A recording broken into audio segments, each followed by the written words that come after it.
Hello guys, welcome to Science Education, and in this second video of our series Thermodynamics, we are going to learn zeroth law of thermodynamics and what is thermal equilibrium. So to understand zeroth law of thermodynamics, we need to have clear idea of what is thermal equilibrium. So first see some history about zeroth law of thermodynamics and then we'll move on what is thermal equilibrium. So this zeroth law of thermodynamics was formulated by Ralph H. Fowler. So this zeroth law of thermodynamics, it was discovered much later after discovery of first, second law of thermodynamics. But it was giving a much clear definition of temperature. The definition of temperature which was given by all the three laws of thermodynamics. So it was giving much clear idea. So they have decided to name it before first law of thermodynamics, and so it was named as zeroth law of thermodynamics. So now before moving on to what is zeroth law of thermodynamics, we'll first see what is thermal equilibrium. Okay, so thermal equilibrium, to understand that, let us suppose we are having a system here.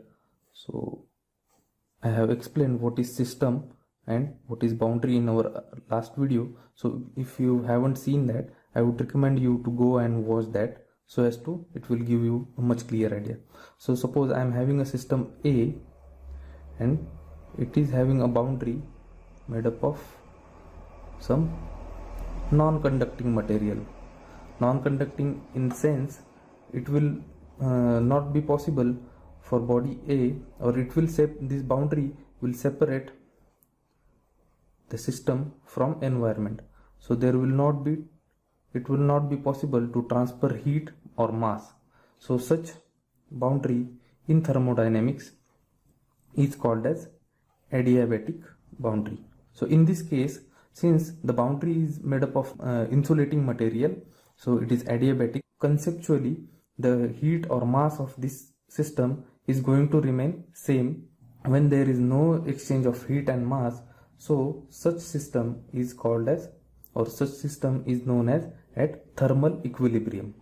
Okay, but what happen if two systems with some temperature difference, okay, say there are two systems, system A and system B, they are at, suppose system A is at temperature 100 degrees Celsius and B is at 0 degrees Celsius. So suppose if we bring these two systems in contact with each other, okay, so I'll draw again A and B, and this time the boundary between system A and B is made up of some conducting material. So it is possible to transfer the heat between these two systems. Okay, so this conducting material or boundary of conducting material in thermodynamics known as diathermal boundary. Okay, so now it is possible to transfer the heat. So as we know, when two bodies, one is hot and one is cold, or one is at higher temperature and one is at lower temperature, so the body which is at higher temperature will start transferring the heat towards the body which is at lower temperature, and the body which is at lower temperature will start absorbing that heat. So in this case, heat from body A will start flowing towards the body or system B. Okay, so if we look at macroscopic level, so what happens actually is, when the body is at higher temperature, the molecules of system A are having more kinetic energy compared to molecules of system B. They are moving at much higher speed than molecules of system B. So what happens when they come in contact with each other, the kinetic energy of molecules of system A will be transferred to the system B. So, and this will continue until both the molecules or kinetic energy of both the molecules gets stable, or they are moving at same speed. So we can say that this heat transfer will continue until both the bodies will attain a steady temperature. We can assume it as 50 degrees Celsius. So this body is at higher temperature, so it will start transferring the heat. So due to transfer, its temperature will decrease, and since this body B is absorbing the heat from body A, its temperature will increase, and they will achieve a common temperature, let's say 50 degrees Celsius. So after attaining this 50 degrees Celsius temperature, there is no temperature difference. So since there is no temperature difference, so this state of these two bodies is known as thermal equilibrium. So this state is not going to change. Now they are at same temperature, there is no difference. So the kinetic energy of molecules of both the systems is same.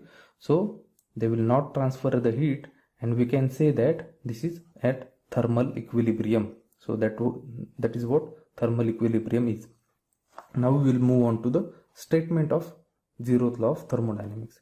So what it says is, when a body A is in thermal equilibrium with another body B and also separately in thermal equilibrium with body C, then we can say that body B and C will also be in thermal equilibrium with each other. To understand that, let's suppose we are having two bodies B and C, but this time both these bodies are separated by insulating material or adiabatic material. So there will not be possibility of heat transfer and mass transfer, since the material is adiabatic. Boundary is made up of some adiabatic material. Now I'll place one more body here or system here, which is C, but the boundary of system C is made up of some conducting material, okay, which is diathermal boundary. Okay, so now it is possible that body B or system B can attain the thermal equilibrium with C. Okay, sorry, A. Sorry, my mistake. So now I will place one more body A. So now the system B, since the boundary between system B and A is diathermal, so it is possible that they can exchange the heat and attain a thermal equilibrium. Same is the case with A and C. The boundary between them is diathermal, so it is also possible they can achieve or they can establish a thermal equilibrium by transferring the heat between them. So after a while, if we wait for some time, so once they will achieve a thermal equilibrium, after a while what will happen? Body A is in thermal equilibrium with B, and also A is in with thermal equilibrium with C. So we can say that, or what zeroth law of thermodynamics says is, we can assume B and C are in thermal equilibrium. When the bodies are in thermal equilibrium, what we have learned is the temperature of both the bodies becomes same. So temperature of body A is equal to temperature of body B, and temperature of body A is equal to temperature of body C. So what zeroth law says is that temperature of B is equal to temperature of C. Even though they are separated by adiabatic boundary, what zeroth law says is that when these two bodies are separately in thermal equilibrium with third body, so they are in thermal equilibrium with each other. Temperature of body B is equal to temperature of system C. So that was all about zeroth law of thermodynamics. So basically what it says, systems that are in thermal equilibrium exist at same temperature. Okay, so all three systems are in thermal equilibrium, so temperature of all three systems is same. So guys, that was all about zeroth law of thermodynamics, and in next video we are going to learn first law of thermodynamics. So if you liked our video, please subscribe to our channel. Thank you.